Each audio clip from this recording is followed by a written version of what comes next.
Welcome everyone to the Tom Colohue YouTube channel, and you are just in time for the beginning of Friday Night SmackDown. Please excuse whatever the hell is happening here. Tonight's SmackDown is built around a face-to-face between Charlotte Flair and Rhea Ripley. Roman Reigns is not planned to be in attendance from what I can tell. Sami Zayn, of course, will also be in attendance, and I'm sure we'll get something from him as well. There is a Liv Morgan segment planned, there is a Bray Wyatt segment planned. There is good stuff, it looks like, but we did have a groundswell of support for Sami Zayn this time last week that had a really positive impact on everything that was happening with the show. We ended up with an amazing show last week, and I don't necessarily know if they're going to be able to keep up that level of standard with this one.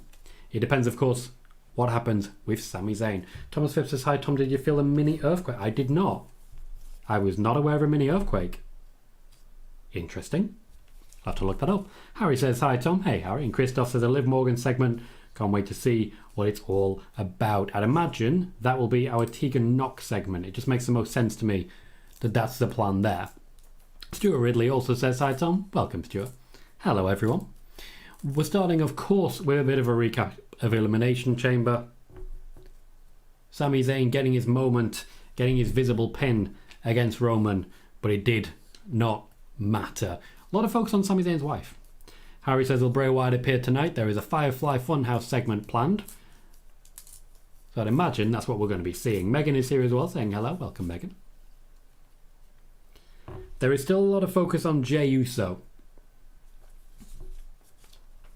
Jey Uso did not attack Roman, but he also did not attack Sami. Thomas says, yeah, it happened here in Wales at midnight, so I was wondering if it had hit you as well. I didn't personally feel it. We're actually moderately close to Wales. We're on the fault line here in Blackpool.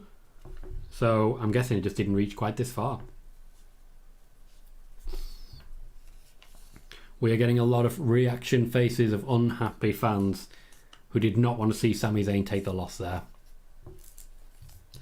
But they did get some Kevin Owens. Ultimately, Jimmy Uso did side with Roman over Sami. I don't think Jimmy's going to side with Roman over Jey.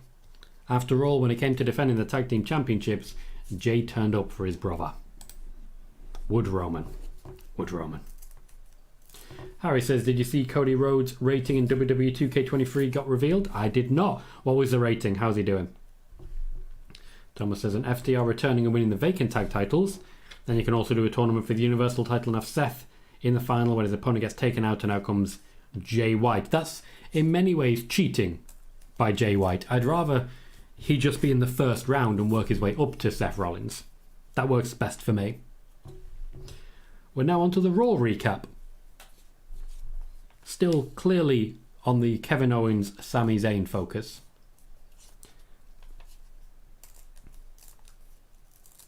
Cool, thank you, Simon. Yeah, I think I spotted that just as I was shutting down, Thomas. Unfortunately, at this point, with the amount of questions that we get, if I don't wrap up on time, I won't wrap up at all.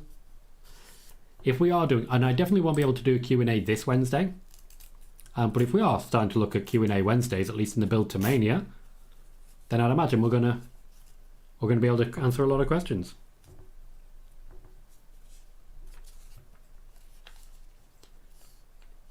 Moxie says, how are you doing, Tom? Doing very well, thank you, Moxie. In the time between shows, I had a bath, which was lovely.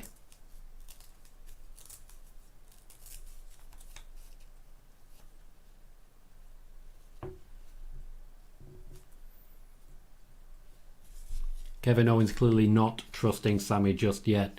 Sami Zayn isolated, which is what led him to join the Bloodline in the first place. Kayla Braxton is backstage as SmackDown actually starts 4 minutes later.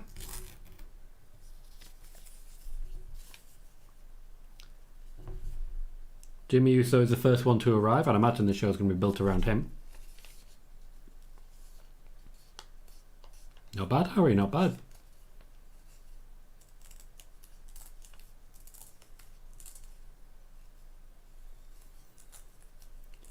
Still nothing from Jey.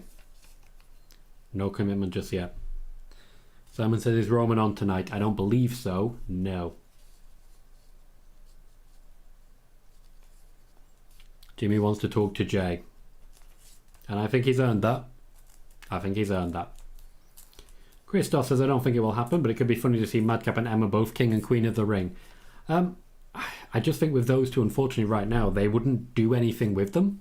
If you're going to give someone a crown, they're going to have to be going somewhere afterwards. We didn't really get enough of that when it came to Baron Corbin. Thomas says, no worries, mate. I get it, and I knew that I could always just ask here instead. True. Once you've been here a few times, you're fully aware that you can just jump in at pretty much any point. We're opening a Braun Strowman, Ricochet, and Madcap Moss. This still feels like it's building to a Braun Strowman and Gunter feud. Of course, that's not the plan. But we might end up with that fatal four-way after all. Simon says, the Liv Squad, that's a name, on Twitter are bizarrely saying for some strange reason that Liv will turn heel, when he'll probably be just announcing Liv and Raquel going after the tag team titles at Mania. Well, I'd be surprised if she turned heel, because I don't think she's getting a WrestleMania match if she does. Thomas says, I think this is the correct way to have this build with Sami and Kevin, as if Kevin just forgave Sami straight away, it wouldn't be too realistic. And I agree with that. They needed to take their time. They absolutely needed to. Just split them up, break them down a little bit. Bailey says, one idea for the Wednesday show. Tom reads news and the chat goes on its own between us in the background. Would that work? That was originally what spoiler warning was supposed to be. Usually when I'm reading news, it does all go quiet, like a respectful silence, except for related topics. So I've got stuff to talk about afterwards. But yeah, it's been busy recently, and I want to make sure I answer every question. I really do, but it's becoming difficult. So we may need to split it up a little bit or find some other way. Sean says, hello again, Tom. Hello again, Sean. Pete says, standing here at the back, someone has my seat. They better move, or we'll get the table out. Only kidding. Simon says, will Cody, Roman both be there next week to start their title feud, build face-to-face for Mania 39? I don't know. It depends whether or not they announce it or not. Oh, sorry to hear that, Carly. Having some BT Sport play-ups. I've been okay so far, but to be fair, it's only 7 minutes in. Horsey, how you doing? Good morning, Tom. Yeah. Sorry I missed earlier. I was live, but here now for the legend. Mate, if you're live and you are building your own future, as it were, with the work that you do, credit to you. Don't be apologising for that. Welcome to the show. Moxie says Gunter has beaten everyone in this match. Yep. He absolutely has. That's an Intercontinental Champion to be proud of. Like, seriously. That sounded sarcastic, but I was serious. Justin says usually it's a ladder match at Mania involving a lot of people. Could that be the IC title match this year? Given the people in play, Gunter, Drew McIntyre, potentially Sheamus, potentially Braun Strowman, I'd hate to see ladders involved in that. Megan says, how high are the odds that the UK crowd will sing Imperium's old theme if they appear Money in the Bank weekend? It will be constant.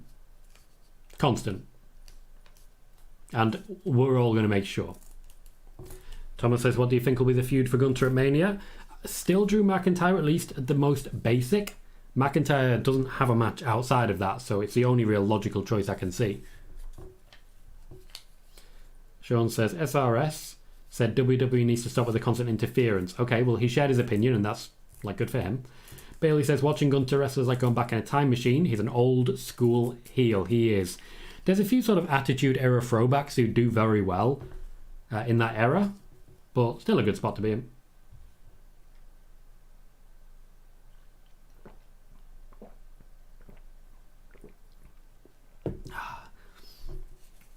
Eric says, Tom, I see you.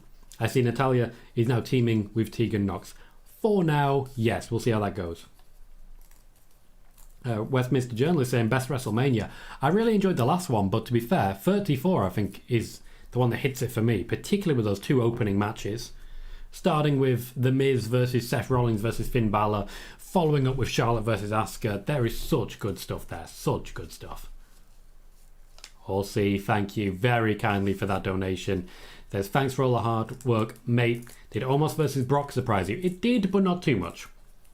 Not too much, because ultimately it is still building towards Bobby versus Brock, because Omos is still in the Hurt business. But yeah, it's certainly a pivot that I wasn't expecting.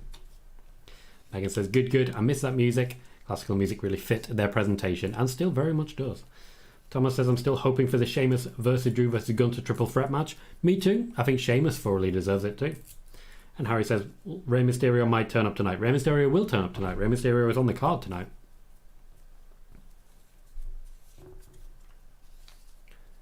Sounds like a Let's Go Strowman chant. Don't know what happened to Ricochet there. Strowman clearly building a hot tag. It still surprises me how behind Braun Strowman the fans are at the minute. It just surprises me. Like, I know he's been much better since returning. Genuinely much better. But still, you know? I didn't think he was this popular. Sean says Cameron Grimes within the dark match against Ashanti the Adonis. They'll be giving him a tryout, see how he goes. See if he's ready for the crowd. See if the crowd know who he is, first and foremost. This was speculated as a call-up. I don't think it's going to be. Braun Strowman being held back by a tiny referee. Tiny referee. Megan says Ricochet's new look kind of makes him look like Corbin a little bit. Yeah, it's the tank top, isn't it? It's very much the tank top. We have our first commercial break. Justin Stevens says, do you believe it will be a men's and women's battle royal this year? Yes, I do. Eric says, what happened to Tegan Liv team? Did they swerve? It's not a swerve. It was a brief partnership and then it ended. Not everything to swerve. Thomas believes WrestleMania 17 is the best Mania ever done. It's difficult to argue. There is some quality on that card. Eric says, do you think we see Dominic tonight? Yes, I do. Horsey agrees, Mania 17, but 6 is a close second. I don't think I've ever seen 6. I've also never seen anyone say 9, as Horsey says a bit later. 9 was bad. Moxie says 2017, Braun Strowman was so over. They got him over because Roman wasn't. Like, Roman was so unpopular that Braun Strowman destroying him just made him a huge star. Huge star. Justin, this is Ricochet's typical ring gear now. He's gone a bit more casual as he gets older. And honestly, I don't mind it. A bit more character to it. Harry says WrestleMania 30 is the best for me because Rock and Austin returned and the Andre the Giant Battle Royal and end of the streak. James Campbell says Ricochet is a ragdoll Jesus, which is certainly a line and a very effective line. Christoph says WrestleMania 20 still stands out in my memory. Okay, fair enough. I think it's worth saying there's a lot of good WrestleManias. Like a lot of good WrestleManias. Certainly enough to keep us talking for a while because, honestly, I think WrestleMania 31 was very good. Seth versus Randy. The main event was amazing. The heist of the century. Roman versus Brock was genuinely quite good. Horsey says it's definitely Bray versus Bobby at Mania. I'm not with that. I'm not with that at this point in time. I think it'll be Brock versus Bobby. And I think Bray will attack Bobby after the match. Probably take down the entire Hurt Business because it's Bray. He and Howdy. Maybe a whole Y6. Who can tell anymore? It's Bray. None of it makes sense. None of it makes sense at all.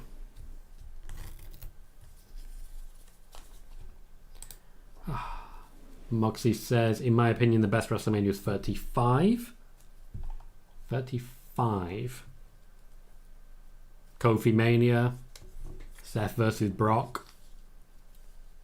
Women's triple threat. It's a fair shout.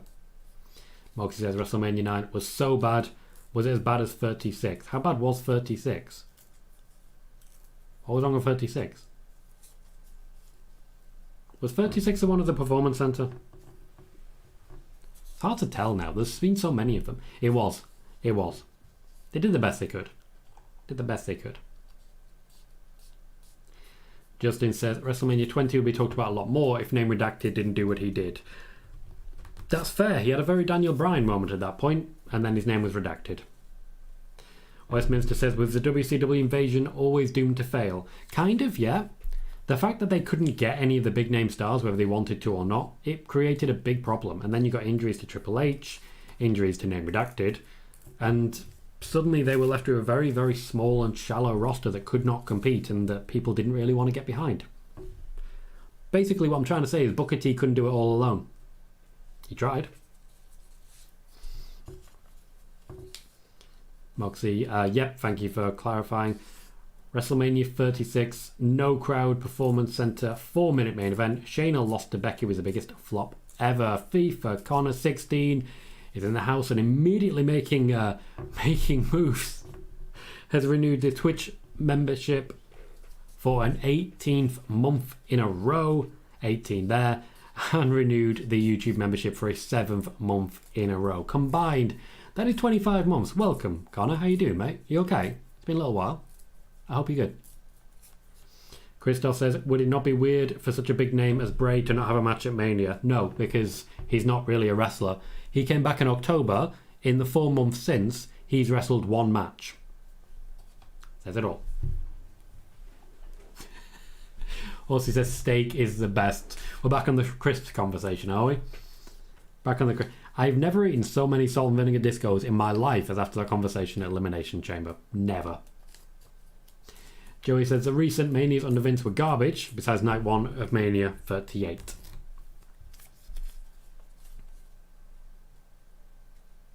Was the Undertaker's last match at WrestleMania 36? Yes, it was. Yeah, that makes sense. The Boneyard match. Drew McIntyre is now making himself known to Gunther. Kieran says, I watched The Dark Side of the Ring with name redacted the other day, and now I want to watch every season of Dark Side of the Ring. They do produce some very compelling TV, I've got to say so. Got to say so.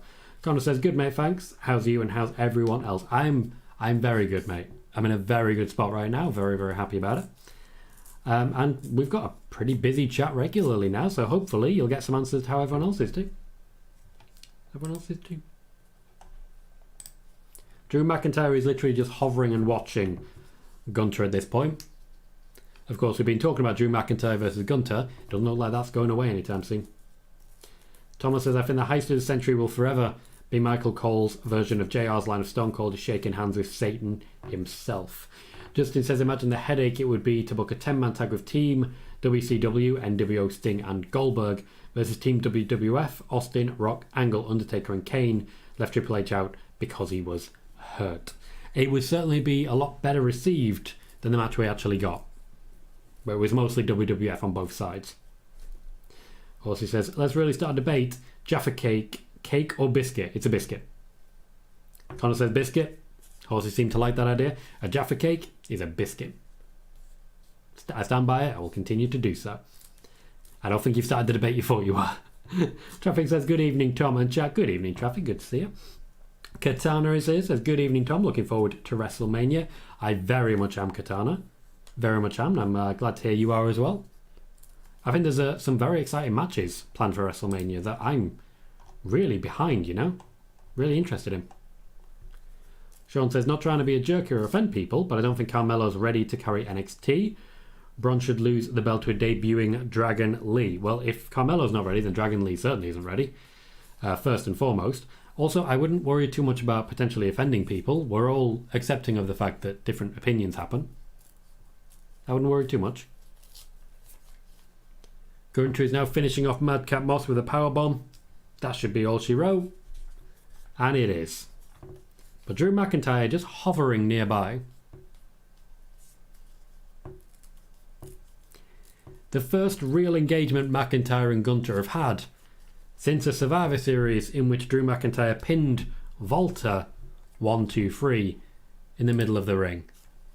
Gunther making a point of showing the belt to Drew McIntyre. I think Drew wants it, guys. I think Drew wants it. Thomas says, do you think they'll do the Battle Royal on Mania or on the SmackDown before? I think we'll get one Battle Royal for each pre-show of WrestleMania. The Viking Raiders now on the attack against Drew McIntyre. Of course, the Viking Raiders are basically just a distraction at this point. Christoph says, 36 felt so weird in the empty PC. Personally, I only enjoyed the Firefly Funhouse match and Drew defeating Brock. I enjoyed the Bonehouse match. Randy Orton versus Edge was horrible. That was a horrible match. Connor says, here's a real debate. Best maker of chocolate. I side with Galaxy. Now, Horsey is calling you out for your debate skills for going after cakes. What do you reckon? Honestly, I agree. Galaxy is rich and it stays with me forever. Lifetime of chocolate right there. Traffic says the way the cards looked for WrestleMania right now, I don't really see any weak points on the card, and I agree with that. They've put together a solid card. Horsey says it is looking a quality Mania, to be honest. Stacked and all quality matches. McIntyre and Sheamus have gotten rid of the Viking Raiders, with Braun Strowman and Ricochet helping them out. No Madcap Moss, interestingly. Sheamus giving Ricochet a little cuddle. Just cute. It's not a faction I expected. In fact, I could definitely see all of those in a ring with Gunter. The ladder match might not be outside of the realms of possibility. Simon, I would agree. Liv Morgan and Rhea for me was a wonderful, wonderful time to be a fan. Justin says, I don't know why, but when you all said biscuit, it reminded me of when Vince tried to get Biscuit Butt over with Alexa versus Mickey in 2017. Yeah, that was a thing. I forget sometimes the things that he's made Alexa Bliss do. Rey Mysterio said 2 words, and there's Santos Escobar.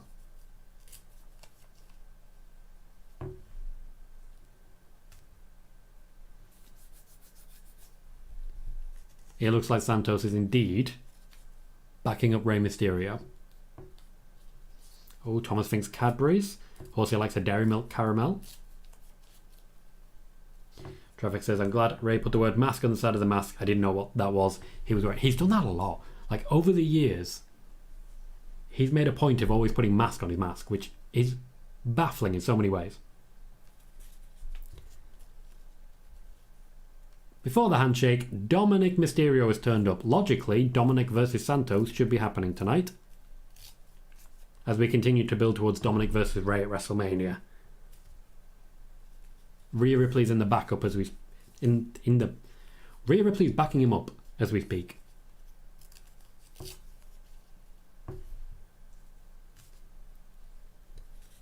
Dominic versus Santos Escobar tonight could be a lot of fun. Nobody's ready for Rhea Ripley.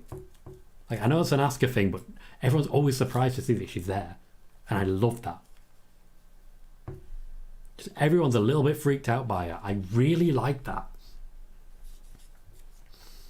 Connor says, that's how you start a real debate about food. Harry says, do you think WWE will bring back the Cruiserweight Championship? No. They've got enough people, you know.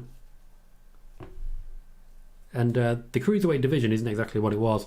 Rey Mysterio versus Karrion Kross tonight, and I'd imagine we're going to see some Dominic.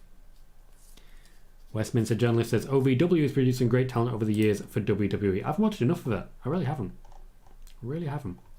Megan says, I remember that. The crowd was not happy Gunter/Volta went out so fast.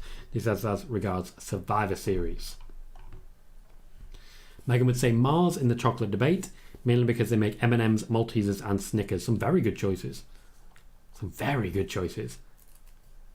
Hector says, Santos versus Dom, call me intrigued. Hector, you're intrigued. Sorry, that should be more aggressive. Hector, you're intrigued. My hair is doing a thing. It's doing a thing. Traffic says, you just know Ray and Dominic are laughing their asses off after every show of each other. Glad that they each get to live their dream working with each other. It was part of Rey Mysterio's contract when he signed his most recent WWE contract that Dominic Mysterio would get not only featured and trained, but pushed. And I think he's been value for it. Like heavy value for it. Justin says 10-man tag next week, Imperium and Viking Raiders. That makes sense. And Connor says, I do enjoy myself a Ripple. You can't go wrong. See, when you buy into a Ripple, it goes everywhere. It just goes everywhere. I don't know how to handle that.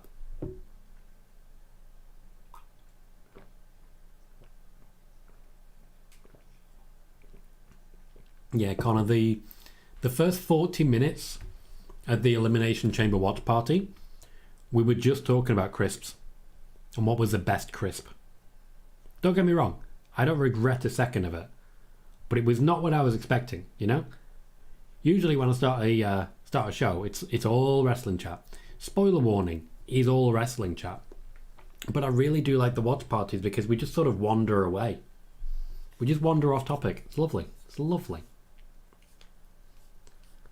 Horsey says, Tom joining Judgment Day at Mania. I mean, if you're going to be a wrestler, Judgment Day's got it, you know? Kieran says, I used to love chocolate. Snickers is my favourite, but then I got COVID 2 years ago, and since then chocolate is not nice anymore. That sounds like he's done quite a bit of damage there, mate. Sounds like he's done quite a bit of damage. Hope you're alright.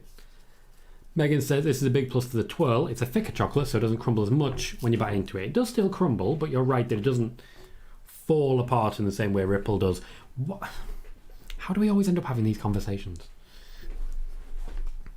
There's off topic and then there's us, you know? Thomas says, talking about crisp, I had a big bag of Skips today. Oh damn, I forgot how good they are. Justin says, Three Musketeers is the best candy bar. I've never had it. Never had it. When I was in Florida, I should have experimented with some American chocolate, but it just didn't occur to me. I was too busy doing Disney World. Oh, good times. Connor's top 3 crisps are Salt and Vinegar Golden Wonder, Flaming Hot Monster Munch, and Walker's Roast Chicken. No, you started so well. You started so well. And then suddenly there was chicken. Chicken ain't right on a crisp. It's not right. I'll go. Those will be my last words. When I go to my grave, on my tombstone, you will find the words, chicken is not right in a crisp. No. Blue, welcome, mate. So, Tom, is it possible that it's the tag match at Mania, Rey Santos versus Dom Priest? Maybe Rey's lingering injuries the reason. It's possible if they have to pivot. The plan was one-on-one, but we'll see what actually happens. Kieran says, I've lost my smell permanently. Couldn't taste for a few months. Yeah, that sounds rough, mate. Hope you're okay. The Bloodline is backstage. Jimmy Uso, Solo Sikoa, and a Paul Heyman holding both championships. No Roman Reigns, though, so it seems like Paul Heyman just holds the belt at all times.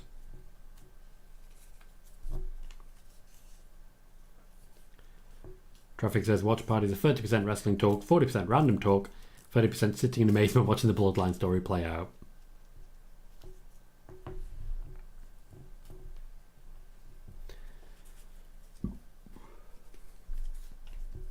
Christoph says you can't have a chocolate debate without the opinion. Don't know what opinion that is, but okay. Joey loves the Milky Way. Oh, Horsey loves roast chicken. No. Connor says, Tom, I'm afraid you're wrong here. Roast chicken crisps are great. Open my cupboard. It's all you will smell. I know, that's why I never opened the cupboard. I was wondering what that was. It drifts across me while I'm trying to sleep, mate. I've been smelling chicken. I thought I was going nuts. LA Knight having firmly moved on from Bray Wyatt by essentially saying, I don't want to talk about that anymore. It's a way of doing things. Is on his way down to the ring.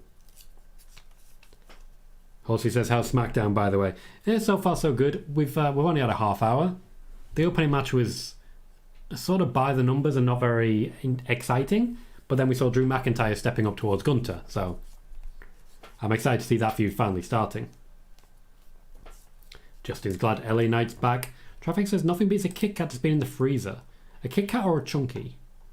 Because I like some Chunkies. Megan says same thing happened in my stream earlier. Started about me talking about my birthday in Star Wars, which I was playing. Then it went into different dog breeds and why cats don't like me. Let it roll, Megan. Let it roll. When is your birthday? Have I missed something here? Because I'd be upset to do so. Sean says apparently there's a Peeps called Peeps flavoured Pepsi. What's Peeps? Megan's enjoying the LA Knight on her screen. LA Knight is getting the what?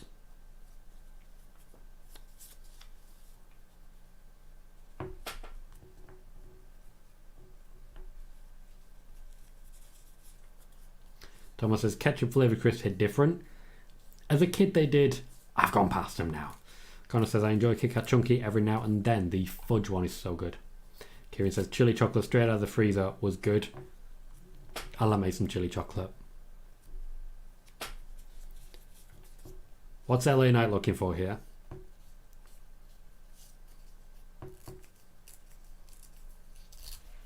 Moxie says remember when SmackDown was on Tuesday? I do. It actually wasn't that long ago.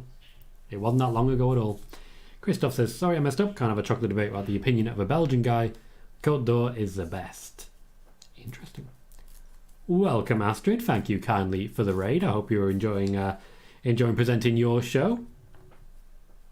Always a pleasure to see you. How you doing? Also says ketchup is not a good flavour, it's just wrong. Westminster Journal says, see Matt Hardy's comments about AEW needing to build stories. It's fair and it's true. The New Day are back on SmackDown. Now that most of the 2K stuff's being announced, they can focus on actually wrestling. Well then, Megan, happy birthday to you. Sorry to have missed it. I hope you were able to celebrate. I hope you had a good stream. And many happy returns. Traffic says no Kit Kats, maybe just a US thing. I've never seen a chunky myself. Horse says I'm off to Florida next year. Can't wait to get on Tron. Getting on Tron. Interesting. Nerd Day, that's terrible. Megan says I'm now officially 35. I'm right behind you, Megan. 5 more months. 5 more months and I'll be joining you in the 35 club. Sean says peeps and marshmallows shaped as ducks. Interesting. Thomas as regards his ketchup crisps. Says trust me, after a night out they hit different. Peter says hedgehog slave was a bomb. Joking, of course. I would not have known if you hadn't told me. Horsey says garlic cheesy bread is a daddy after a night out for me. There's always some good options available. Thomas says how far is Big E from coming back? Quite a way, not cleared yet. Still got a few hurdles to leap, but he's on his way. Connor says I'm going to eat a sausage roll. Can't go wrong with a cheeky sausage roll. So now I'm going to smell chicken and sausage coming from the cupboard. How dare you? Horsey says Tony Khan failed on announcement again. It's just desperation. What was the announcement in the end? Cheers, Connor. Love you too, mate. Love you too. Nearly 14 years older than you now. You're a baby. Megan says it was nearly 4 years of Lego Star Wars, 4 hours of Lego Star Wars. It wasn't 4 years. And rambling about random stuff, which is just what I wanted. Spending time with family this weekend, which is great. Streaming can be real cathartic. A good stream with some good people going off the rails can be a beautiful feeling. Kofi Kingston does not seem happy with LA Knight.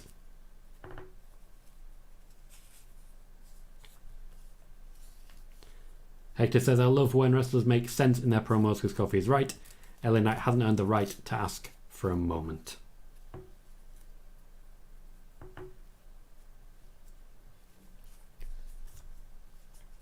Kofi Kingston has gone a little bit serious. Logically, if they're going to wrestle, LA Knight should be the winner. Kofi isn't exactly protected. Sean says Tony's announcement was a reality series. Well, that'll bump the ratings up. Thomas says, I was just thinking that would be a WrestleMania moment. Connor says it's a meaty cupboard. Drifting across me as we speak. Horsey says, I'm really holding at 40. I'm not far from that either. Kieran says, a 1 hour show after Dynamite where it shows behind the scene things of wrestlers, etc. Why? Why? Connor says, Tom, have you considered not being old? It is that simple. Lovely. Using my own face against me there as well. Lovely. Christoph says the Tony Khan announcement was a reality show coming up. AW All Access. What a blockbuster. Thomas says, then there's me just sat here at 25 in the middle, twiddling my thumbs. We have a real wide variety of people here. Just like a real wide variety, and it really adds a lot to the show for me in general and to the channel. I don't know why it is. I just really like the range and the diversity of what we have here. Lots of different peoples, lots of different opinions, lots to share.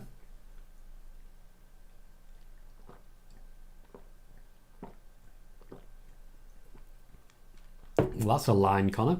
If I can use someone's face against them, I will.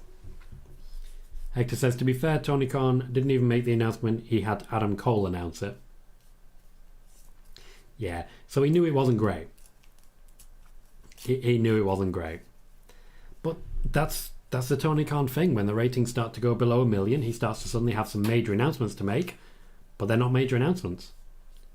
I still remember when Jay White was his big, massive, major Forbidden Door thing. But when he announced he had a big, massive Forbidden Door thing, he had no idea who it was going to be. And then was lucky to just have Jay White nearby at the time. There's a lot of luck. A lot of blind luck goes into Tony Khan's announcement, his style. AEW needs an infusion of something, and he's not the one to deliver it, it doesn't seem. We were able to reach 2,163 subscribers earlier on today. Always a lovely, lovely thing. We continue to grow at a decent pace. We're not quite at 5 per day, but we're between 4 and 5 new subscribers every single day. Shorts have been good for us. These live shows obviously continue to play a huge factor in the growth of the channel. We are primarily a live channel at this point. And I'm just very happy with the results that I'm seeing. Very happy indeed. When it comes to the Randy Orton news, I'll likely be promoting that a bit more over the next few days on Twitter and the like. And there's a bit more that I'm planning to cover and really push. For example, the Uncle Howdy identity video. I think that could do with some attention. That's a bit more timely. So there'll be plenty more getting pushed on the channel over the next few weeks. Obviously, if you guys have already watched it, it won't be getting pushed to you. So hopefully you won't be too infuriated by it. But that's the plan for the channel at this point in time. As we continue to grow, I'm trying to work out what and where to put my focus to ensure as much growth as possible so that I can make enough money one day to make a living out of this. Bit by bit, we're getting there. Bit by bit, we're getting there. Westminster Journal says, AEW will never compete with WWE. I'm not going to say never, because there's just too many options there. There's too many things that could change. It very well is possible that the WWE gets sold and then the new ownership just does not know how to run a wrestling company, so it all just collapses. It's not impossible. So I won't say never, but they are certainly not doing brilliantly at the moment. Kieran says, I saw that Rampage is almost hitting only 200k viewers. Rampage without CM Punk, worse than WCW Thunder ever was. Sean says, speculation was that Tony would announce women's tag team belts. Doesn't seem like there was ever an intention to do that. Connor says, Jay White is a big dub incoming. Yeah. If he leaves New Japan, which I still think there's a possibility they recant on that, give him a new deal and just say it never happened. If he does leave New Japan, then WWE is the obvious choice. Very little interest in AEW at this point. Also, he says TNA had more ratings than AEW. So funny how it's done a 180 12 months on. Joey says TK needs a writing team. Trying to run everything on your own won't work out good. True, it may just be that the man's burnt out. It's very possible, and I couldn't blame him for it. Christoph says AEW's big announcements have the same appeal of a match on WWE main event. Not quite. Horsey says you'll get there, mate, and you deserve it. And so do you, sir, because I still drop in every now and then to some of your streams. I don't chat much because obviously I'm not really that au fait with City in general. But you're doing great work over there. You're doing great work. It's providing me a bit of a blueprint of what to do with my works when I go football. Peter says, didn't they say WCW would never compete with WWE? Yes. Yes, they did. It's difficult to be saying the word never. Hector says, as of this moment, neither LA Knight nor the New Day. So say they... Missed a bit there.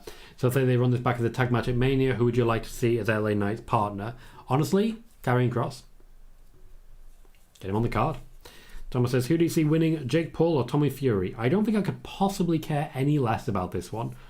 I hope Tommy Fury, but honestly, I reckon it's going to be a draw. Like, if you watch the match, it won't be a draw. It'll be clearly on someone's side, probably Tommy Fury, but I reckon it'll end up being called a draw. Joey says, I feel like when TK started signing everyone, it hurt the show having a bloated roster. Certainly when you look at Dark, you look at Dark Elevation, there is a bloat to that roster. There is a blow, and there's only so much they can do with it.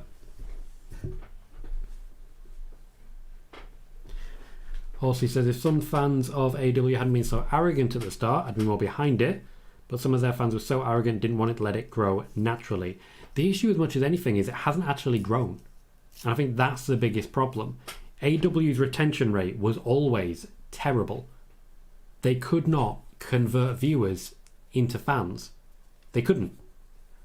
They had their hardcore audience that they had at the beginning, but they weren't creating new fans. They weren't bringing anyone new in. So because of that retention rate issue, they simply were not able to grow. They just weren't able to. With that in mind, there was always going to come a time when fans started turning off. That's just the way it works. WWE replaces those fans with new fans. Unfortunately, AEW have not been able to do so.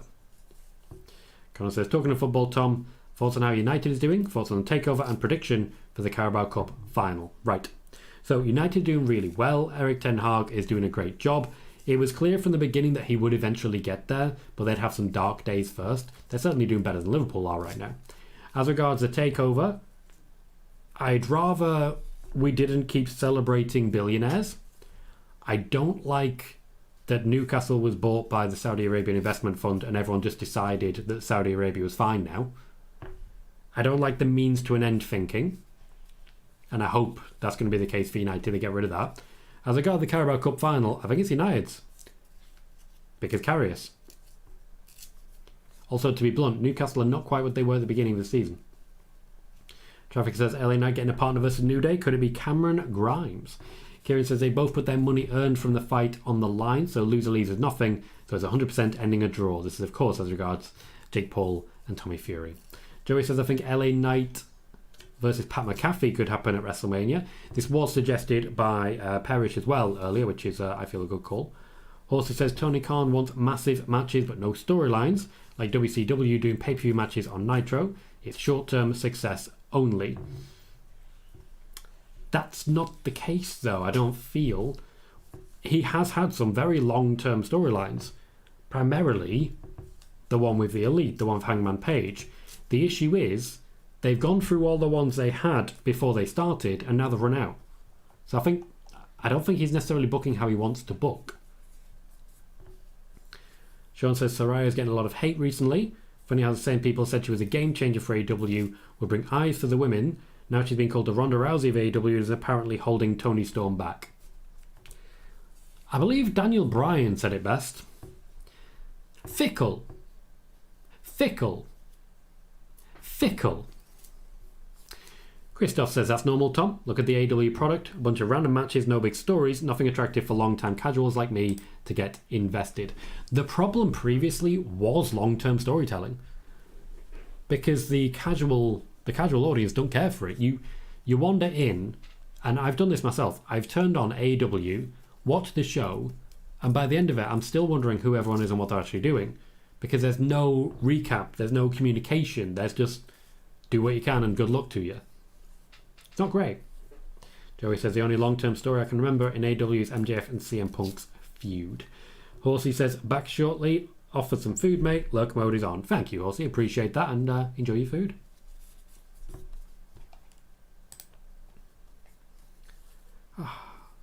We are a third of the way through SmackDown, and so far nothing of note has happened.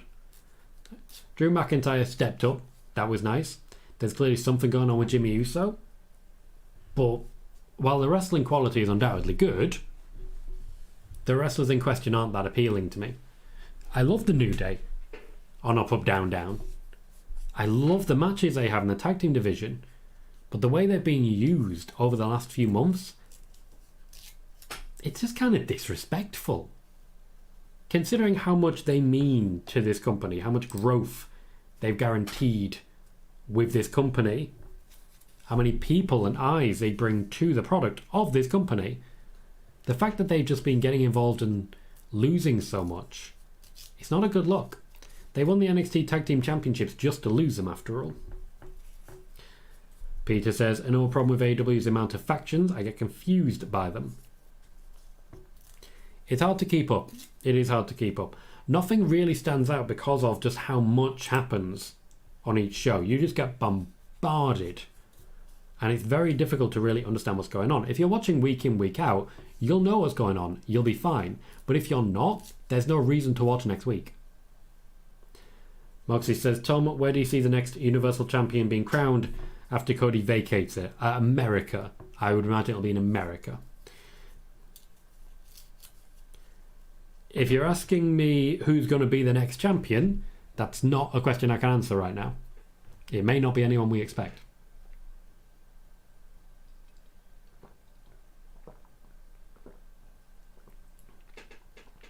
Moxie, again, no idea. Too early to say. There's no point saying who's going to be the next champion when the next champion is Cody. Christoph says, that's right, like the Jericho-Kingston feud went on for like an eternity. Eddie Kingston is still at the same mid-card level. What a waste of time. Thomas says, I also think AEW have way too many people on their roster. I agree with that. I think that point in which they were just bringing in everybody who is available has really cost them. If they could just focus down on a few individuals, they do really well. If they can say MJF and Adam Cole, that's where we're going 6 months from now, let's just make sure they have great matches and a great storyline between the two of them, we'd be onto something. Instead, it's very convoluted, very all over the place. Kieran says, I only really watch Jamie Hayter matches and segments with MJF. You've got your favourites then. Nothing wrong with that. LA Knight trying to block Xavier Woods, which is undoubtedly not going to work out for him.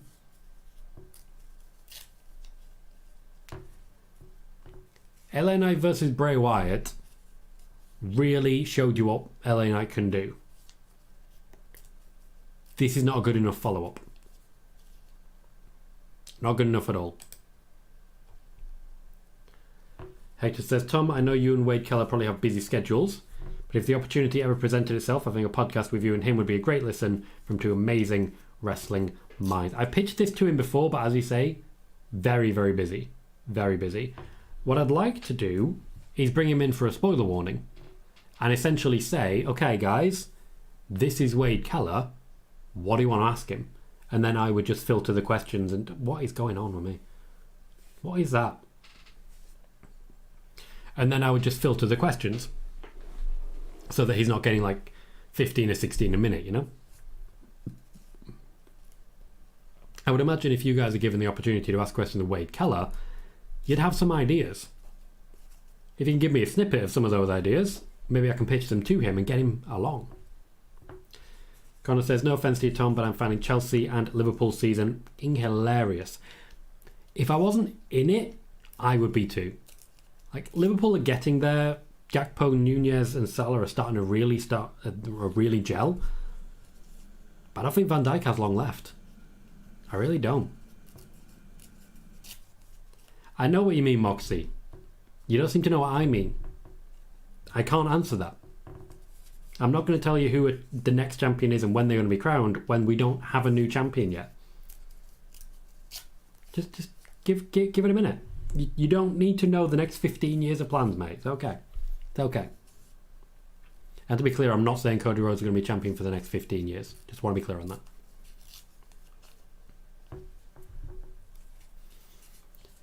Kofi Kingston starting to get a bit of momentum behind him. This match has been long and not very exciting.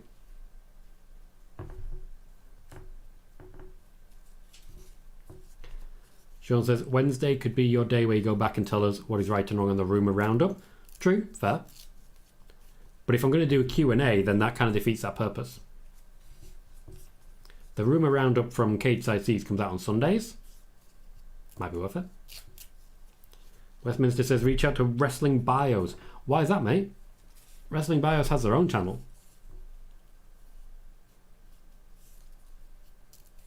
Lovely big move there from LA Knight. I thought that'd be the win, but apparently not. Joey says, I hope Bray doesn't do any more gimmick matches. Every time he has one, it kills whatever momentum he had. Well, at the moment, he's not doing any matches at all. Connor says, I think Fabinho's really fallen off a cliff this season. He has. I don't know why. I don't know how, but he has. We definitely need to sort out the midfield. I don't know if we can get Bellingham, but certainly I think he'd make a difference. Kieran says, I do find the Liverpool watch party reactions on TikTok funny, especially from the match against Madrid. Yeah, that was not an easy watch. Not an easy watch. I was going to go live on that one. I'm glad I didn't. Moxley thinks the ref looks bored. The ref's a professional. I'm sure they're not bored. You're not wrong. He's lacking enthusiasm. Hector says, I really hope the next King and Queen of the Ring don't adopt the King or Queen gimmick. It was fun in the beginning, but it's overplayed and sometimes it's just way too silly. I think Xavier Woods is about to win the match for Kofi with a trombone. LA Knight's going to lose. LA Knight lost.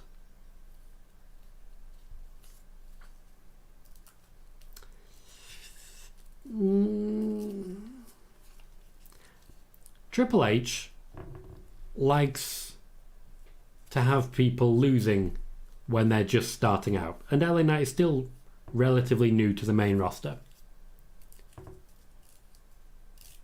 But that's not good, is it?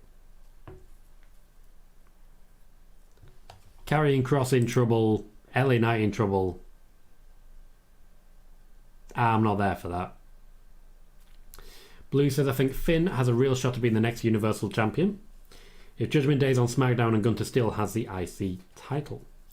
Joey says Bray's ice cold right now. He's certainly cooled off massively since the Rumble. He managed to get some heat back by talking Brock and Bobby, but there's been no follow-up. No follow-up at all.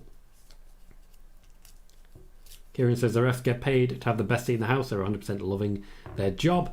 And also says a singles guy shouldn't be losing to a tag team guy. Christoph says, I really start to think that Bray having only 50 matches scheduled on his $3 million contract was true. If it was 50 matches, he'd have had a lot more already. Connor says, only issue I see of you being Jude is he will take all your budget. You need at least 2 midfielders and a centre back in my opinion, so I don't think you can risk spending that much on one signing. I wouldn't worry about that too much. Liverpool's actual profit is going okay at the minute. There's revenue there. I think we need to sell, essentially. I think there's a lot of players that need to move on from slightly lower, further down the card, I was about to say. Curtis Jones, for example, I feel we could move on. Joel Matip, I don't think is staying around much longer. There's quite a few players I think we could afford to move on. Joel says, wasn't a fan of New Day dropping the titles to Gallus. Would have rather them lost to Briggs and Jensen. Hector says, if this loss means LA Knight gets the win back at Mania, I feel like tonight really doesn't matter, but I don't see him winning anything at Mania, sadly. I don't see him being involved in a match at Mania. The only match I can see him lining up for is a Battle Royal. There's no momentum behind him. Kieran says he's only had 2 so far, 1 actually on TV. Yep, and given that it was October when he returned 5 months ago, that would mean an average of at most 5 a year. It's not a 10-year contract. Next is our face-to-face for the draw segment, Rhea Ripley and Charlotte Flair. Traffic says Bray will retire before 50 matches at this rate. And Connor says selling would change, that Joe Gomez needs to go. He is not the same. He's not going to reach the level that they were expecting. Christoph says maybe I misunderstood and it was 15. Oh my, well that would make sense for a 3-year deal. We're getting a recap of Raw in the build towards Becky and Lita versus Damage Control. And it looks like Omos versus Brock will be happening on Raw.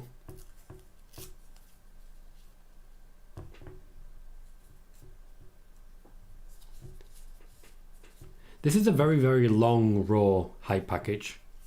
I thought we were going to commercial, but it looks like we're just killing time. Blue says, the problem with AEW is that they depend on their wrestlers to come up and craft all their own ideas, with Tony primarily booking them. They really could do with a writing team to help with structure. Not just structure, but ideas in general. I feel like a lot of wrestlers would rather get in the ring and wrestle than actually come up with storyline ideas, and it shows. Sean quite rarely saying looks like Charlotte is a draw segment. So we've got Charlotte and Rhea, we have Liv Morgan, we have the Natalya segment. So we've got quite a bit coming. Quite a bit when it comes to the women's division anyway. And of course they've been building something up for Jimmy Uso. So we're about an hour in. SmackDown's been on. SmackDown's been on. I have indeed watched it. It's been bad. been bad. Thomas says the talk to Liverpool is that the following players will be allowed to leave the club: Matip, Keita, Milner, Chamberlain, Jones, Kelleher and Adrian. I agree with Connor. I'd keep Kelleher, but that would be it. Milner definitely needs to move on. Keita, Oxlade-Chamberlain should already have moved on, and that would add a lot of availability. The thing is, Bellingham wouldn't be a replacement for Fabinho. He'd be a replacement for Henderson, which we need. Jordan's not what he was, but we'd need a replacement for Fabinho, more importantly. Sean suggests AEW needs its own performance centre, which I agree. The idea of Dark is that you can try people out and then move them on if they're not quite what you're looking for. The issue is there is a fear in AEW that, you know, if you let people go, they'll go to a competitor and become a huge component. Bit disappointing, really. Hector says, I'm ready to see how Charlotte reacts to the hardened criminal Dom. Has the potential to be a great segment. I really do think this might be the beginning of the end for the face run of Charlotte Flair. Rhea Ripley, pretty cool. Moxie says, last week SmackDown was great. This week SmackDown is trash. I wouldn't say trash. You need to be pretty bad for trash for me. I don't think many people qualify for trash. I think boring is not trash. There's a big difference. It's not fun, though. It's not something I would watch if I wasn't working it, basically. If not for you guys here to keep me company, I would have gone to bed a while ago. It is, after all, 2 a.m. But you guys are here. Now got company. With the company of friends. Connor says, the SmackDown can definitely go on the list for one of the SmackDowns I have watched. Traffic says, how is SmackDown so far? Yeah, no. The highlights an hour in is someone lost a match because of a trombone. Christoph says, to be honest, I think the main issue with AEW is Tony believing he can run everything on his own when he's clearly not capable of. He needs help, especially a good creative team. Westminster says AEW could do worse in purchasing AEW, whether... Right, okay. The WWE will not be sold to Tony Khan. Just want to be clear on that. Joey says, SmackDown last year was terrible under Vince. They had no roster depth. This isn't terrible. There is better depth. There is better options. The wrestling quality is higher. That addition to Charlotte's music is definitely going to push her back towards heel status. All hail the Queen? Come on.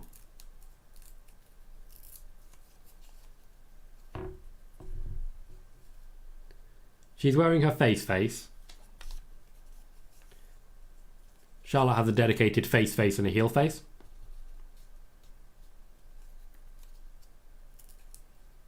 She's not exactly slapping everyone's hands, but she's still coming down.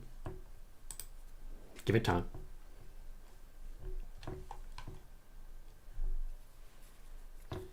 Moxley was not a fan of the Thunderdome Raws. They did the best they could with what they had. There was no other way to do it, let's be fair.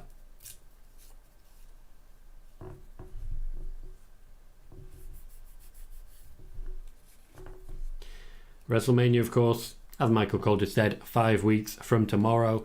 Charlotte Flair versus Rhea Ripley is being treated as one of the biggest women's matches in WrestleMania history. I'd be hard-pressed to disagree with that. It's certainly relegated Bianca Belair to second place firmly. Hector says, my biggest complaint of AEW is they never seem to capitalise on moments that are right in their grasp, like Wardlow, Miro, etc. Certainly you could have said that under Vince McMahon's WWE as well. Or in fact, Triple H's Sami Zayn. They could have pivoted to Sami Zayn. Triple H decided not to. There are many woos. WrestleMania. That was awkward. Joey says Omos versus Brock is Vince's wet dream. Connor says we have some breaking news. I still don't care for Charlotte. Back to you, Tom, in the studio. Thanks, Connor. When it comes to Charlotte Flair, I do think she's very divisive, and it's very difficult to be able to say with confidence whether she's going to have the fans behind her, because she doesn't. I'm going to swap it now to our man in the field. Connor, what have you got for us? Traffic says the highlight of COVID wrestling will always be Mox versus Omega in the exploding match, or whatever it was. I'll never forget that. Yeah, I remember that explosion. So I'm going to have to... Explosion. Dominic Mysterio is on the way down. If not for him, Rhea Ripley would be the biggest babyface. I'm tweeting that. He would be the biggest... She would be the biggest babyface in the company.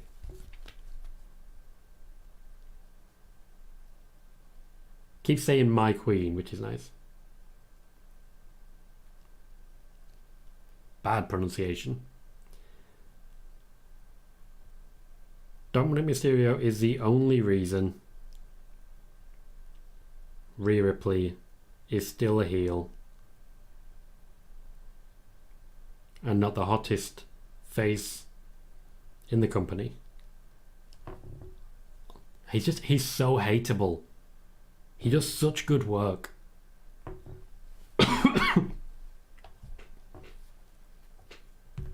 I like the idea of Rhea Bloody Ripley. Sean says, think we'll see Charlotte on Raw during the build-up? Probably. I'd imagine there's going to be a lot of back and forth.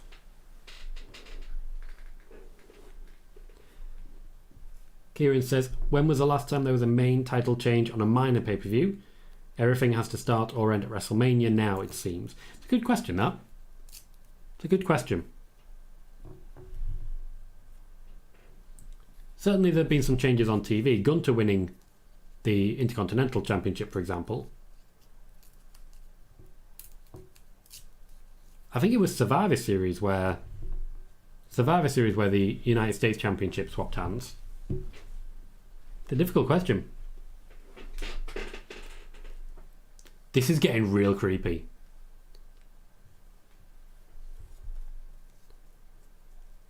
Shout out to Andrade.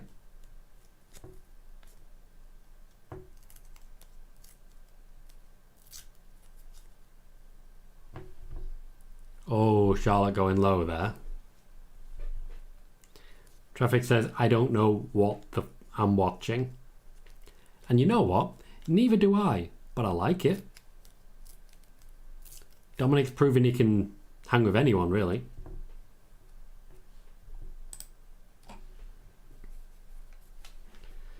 Sean says, would Rhea be a bigger babyface than Becky? At the moment, yes.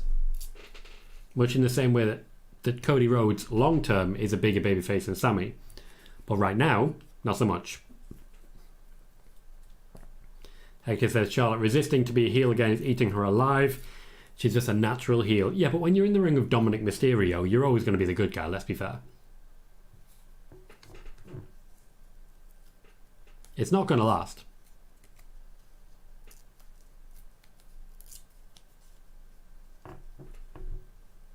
A lot of faith being put in Dominic right now to carry a lot of this on his own. He's got Charlotte there, but she's best with a script.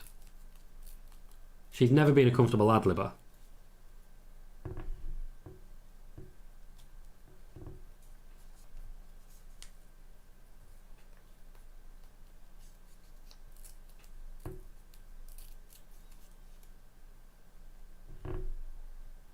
Ric Flair has never said that she's not good enough. Ric Flair has always been the most supportive person in the world. That's it.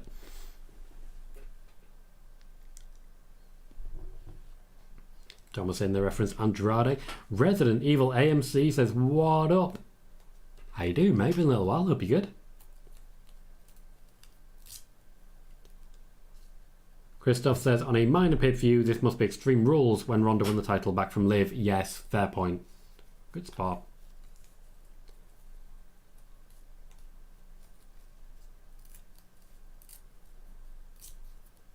Connor says, I can't believe Dom just said he's better than Eddie, and he means it. Charlotte Flair threatening Dominic Mysterio will of course create an opportunity for Rhea Ripley. Silly, you can't be drawn in by that. Joey says they need to get Cody in the ring with Roman. People are going to get bored of it if it doesn't pick up. He's been doing good work with Paul Heyman. Not good enough, though. So the draw segment was Charlotte Flair, Dominic Mysterio, and Rhea Ripley. Dominic essentially filling the role of Reginald, who I referenced earlier, between Sasha Banks and Bianca when they started. But better. Much, much better. Primarily because of the kink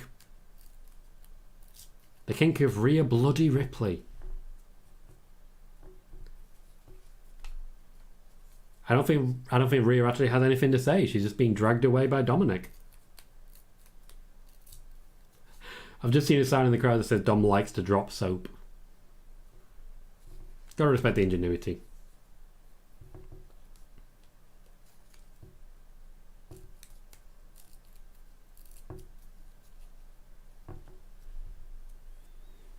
I like that they have nicknames for each other.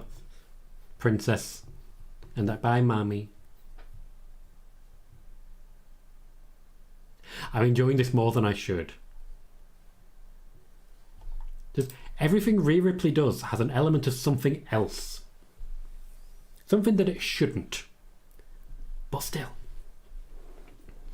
Sean says it's weird Dominic is calling Rhea mommy when she is 1 year older than him. It's all weird, Sean. Let's just accept that this is one of the strangest things happening in wrestling, and I love it. Hector says, to be fair, Rey did put Dom's custody on the line in a ladder match that has to be traumatizing. I think that's fair, actually. If we stop and think about it, I've got to maybe consider the possibility, just the possibility, that maybe Dom's not the bad guy here. Michael Cole celebrating the selling out of Money in the Bank and the current selling of WrestleMania. We've now moved on to a social media battle.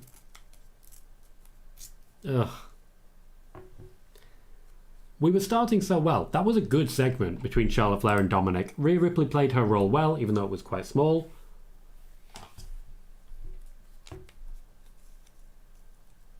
And now we have the build on Twitter between Natalya and Shayna Baszler. We were going really well, and now here we are.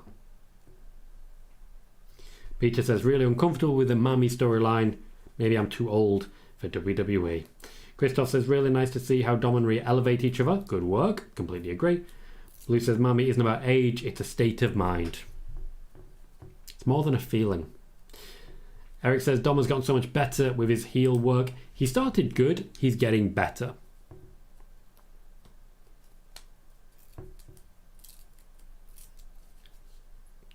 So essentially the storyline is that Natalya is not quite cleared yet, but Tegan Nox will back up. Tegan Nox, of course, is going to get beaten up here, I'm sure.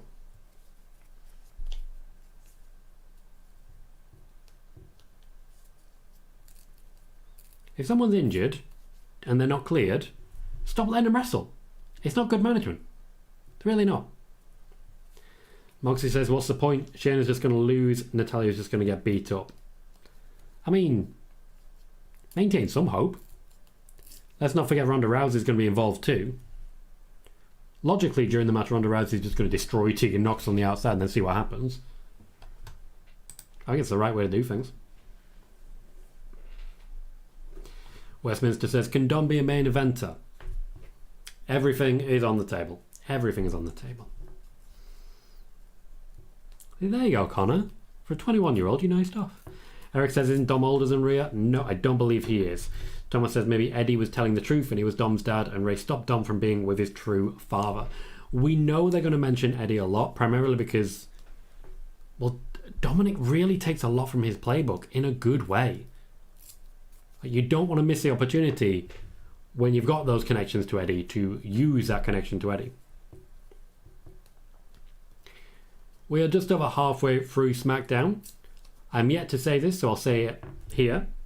We currently have 18 viewers, but only 14 likes. So if you've not yet clicked like, please remember to hit that thumbs up. It does make a big difference to the growth of the channel, and subscribe if you haven't already. We started today with 2,155 subscribers.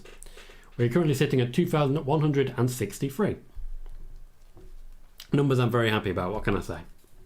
So thank you all for the continued support. Connor says, I do much prefer older music than newer music. The fact that Richie Blackmore and Ronnie Dio, they are, well, since you've been gone, well, it's not, Theo wrote some of it, but it's not actually him singing it. But it's Rainbow, which was Richie Blackmore and Ronnie Dio. They are on the Guardians of the Galaxy trailer. Made me a very, very happy boy. Very happy. James says these ads are so annoying, like, come on. And Eric says Rhea is a half a year older. Either way, I think we can say with confidence, they are the future of wrestling. AEW has a lot of people you could legitimately call the future of wrestling. MJF, for example. For a while, they had everyone who was the future of wrestling. But what WWE did was they just made new stars. And that's it. Hector says, if the reports are true, I assume Shayna will beat Tegan after the match to write her off. Seems likely. I'd imagine just pure bullying and both women will get a beating, to be honest. If they're going to go into the tag division, you might as well cause a scene in the build-up. Moxley says, in WWE terms, Rhea gave birth to Dom when she was 1. That's not quite what Mammy means, though, is it? Like, when a girl calls you daddy, she don't mean you've actually been responsible for her birth. That would be weird and wrong. And to be fair, I've never been called daddy, and I'm okay with that. I don't want that responsibility. I don't want to be out at a restaurant and because she calls me daddy when we're in private, finish your cabbage. No, finish your damn cabbage. You ordered it. You got green beans as well. Well, you gotta eat them too. Just going like full dad mode. Because there's a dad mode here. And it's awkward. It's awkward. Good night, Westminster. Thanks kindly for joining us. Hope to see you again soon. And I hope you have a good night. Also says we're on songs now. Yes, we're learning. We're learning about each other. We're learning about me. We're learning about you. That's how it should be. Christoph says Shayna versus Tegan might be the moment we will see my beloved Liv. You will see Liv Morgan. I don't think she's your beloved. That's a bit weird. Thomas says I still want Dom to make his main entrance against Rey in a lowrider with Latino heat playing. I hope so. That does sound like great fun. Eric says Jamie Hayter is another one who could be the future of wrestling. Thomas says whatever happened to Hook in AW? Good question. Good question. Horsey says the other daddy term is so wrong, so wrong. Maybe it's me. I don't think it's just you, mate. I don't think it's just you. Typically, Eric, they just call me my name. I occasionally get stepdad. I occasionally get mum's boyfriend. Typically, they just go with my name. We've never really put pressure on it. Call me what you want, you know? Also says, Dad is something my children call me and nobody else. Connor, I'm going to take your food away if you don't stop doing that.